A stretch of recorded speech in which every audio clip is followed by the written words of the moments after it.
My psychotic dorm mate threw out my insulin pumps because she does not like the way they smell. At the start of the fall semester, I moved into my dorm room, which is shared between me and this girl named Martha, who is the grossest pig of a human I've ever met. For starters, we have been living in this shared room since late August, and I have not seen her do laundry once. Her whole half of the room smells like the most intense body odor because, in addition to her refusing to do laundry, she also has a condition that causes her to sweat excessively, and I see her shower only once or twice a week. She takes up so much space with all her junk because she is a hoarder and keeps nearly everything. There are soda cans stacked alongside her wall, and the sink is constantly filled with her dishes. I tried to talk to the RA about this situation, but every time they stood heavy on the point that re-rooming was not permitted until the following semester, so I just have to suffer for now. The other day, I woke up and saw a roach crawling across the wall behind her bed as she was sleeping, so I threw my slipper at it in an effort to kill it, and she had the nerve to yell at me for waking her up by causing a scene. I was enraged. I'm not an overly clean person to the point of being OCD about everything, but Martha always blames my sensitivity to her mess on me being OCD, and it drives me insane. To make matters worse, earlier this month,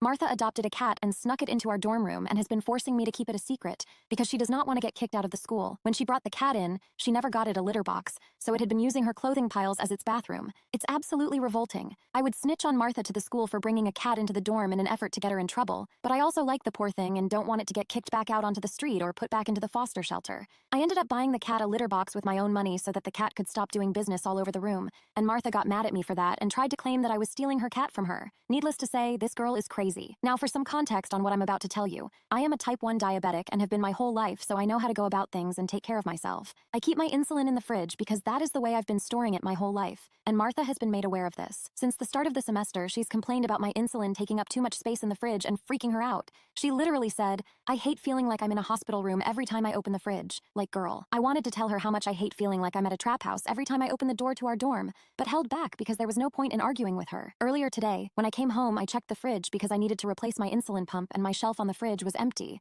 I immediately felt lightheaded and sick to my stomach because I need insulin to live, and this stressed me out to my core. I was shaking and calling Martha to ask her if she knew where my insulin was, and she straight up said she threw it out because she felt like it was making the fridge and her food smell like antiseptic. I was at a loss for words. I yelled at her and asked her how on earth she had the nerve to throw my lifeline in the trash when her whole side of the room constantly smells like cat piss and body odor, and she acted like she had no idea what I was talking about. I ran to the garbage and checked to see if I could grab the insulin out of the bin and still use it, but she completely shattered it to the point where it was leaking out onto the floor. This was my last straw with this girl. I couldn't even wait one more month until next semester to change roommates. So as soon as I called CVS and got my pumps replaced after explaining the situation to them, I called the head of the school and Animal Services as well to get matters settled. Animal Services said they would come for an inspection tomorrow, and I'm currently waiting for the residence director to come and see the squalor I've been forced to pay the school to live in.